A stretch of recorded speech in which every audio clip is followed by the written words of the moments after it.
৩ December বুধবার সন্ধ্যা ৭টা ৮ কঠোর নিরাপত্তা প্রোটোকল নিয়ে রাজধানীর এভারকেয়ার হাসপাতালে এলেন প্রধান উপদেষ্টা ডক্টর মোহাম্মদ ইউনূস।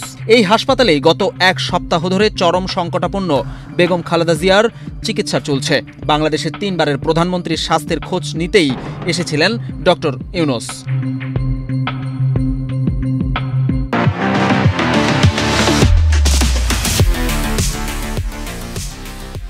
হাসপাতালে ঢুকে ডক্টর ইউনূস সরাসরি বেগম খালেদা জিয়ার ইউনিটে চলে যান। প্রধান উপদেষ্টা প্রায় ৩০ মিনিট বিএনপির চেয়ারপারসনের সর্বশেষ অবস্থা ও চিকিৎসার খোঁজ খবর নেন। তিনি প্রায় ১৫ মিনিট ধরে চিকিৎসকের সঙ্গে কথা বলেন। এ সময় হাসপাতাল ও আশপাশের এলাকায় নিরাপত্তা ব্যবস্থা জোরদার করা হয়।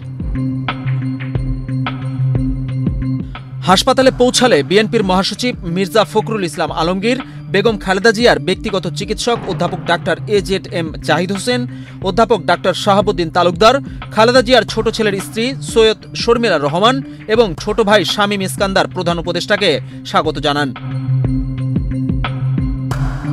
জানা গেছে, বেগম খালেদা জিয়ার শারীরিক অবস্থা সম্পর্কে তার চিকিৎসক দল প্রধান উপদেষ্টাকে চিকিৎসার ব্যাপারে অবগত করেছেন। চিকিৎসক দলের পক্ষ থেকে জানানো হয়েছে, যুক্তরাষ্ট্রের মাউন্ট সিনাই ও জনস হপকিন্স এবং যুক্তরাজ্য ও চীন সহ বিভিন্ন দেশের বিশেষজ্ঞ চিকিৎসকদের তত্ত্বাবধান ও সহায়তায় বেগম জিয়ার চিকিৎসা চলছে। সরকারের পক্ষ থেকে সব ধরনের সহযোগিতার আশ্বাস দেওয়া হয়েছে প্রধান উপদেষ্টার পক্ষ থেকে।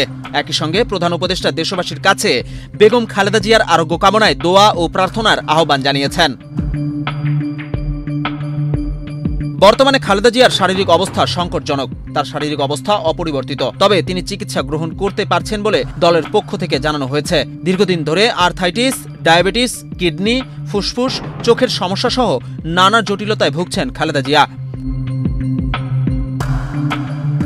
এর আগে গত ২৩ নভেম্বর রাতে স্বাস্থ্য পরীক্ষার জন্য গুলশানের বাসা ফিরোজা থেকে খালেদা জিয়াকে এভারকেয়ার হাসপাতালে আনা হয়।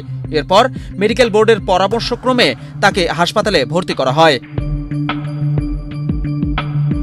গত সোমবার খালেদা জিয়াকে অতি গুরুত্বপূর্ণ ব্যক্তি বা ভিআইপি ঘোষণার সিদ্ধান্ত নেয় অন্তর্বর্তী সরকার। সেদিন সন্ধ্যায় নিরাপত্তা বিষয়ক উপদেষ্টা পরিষদের মিটিংয়ে এ সিদ্ধান্ত হয়। পরে এ সংক্রান্ত গেজেট প্রকাশ হলে SSF সাবেক এই প্রধানমন্ত্রীর জন্য বিশেষ নিরাপত্তা ব্যবস্থা করে। বিজন কুমার, বাংলাদেশ প্রতিদিন।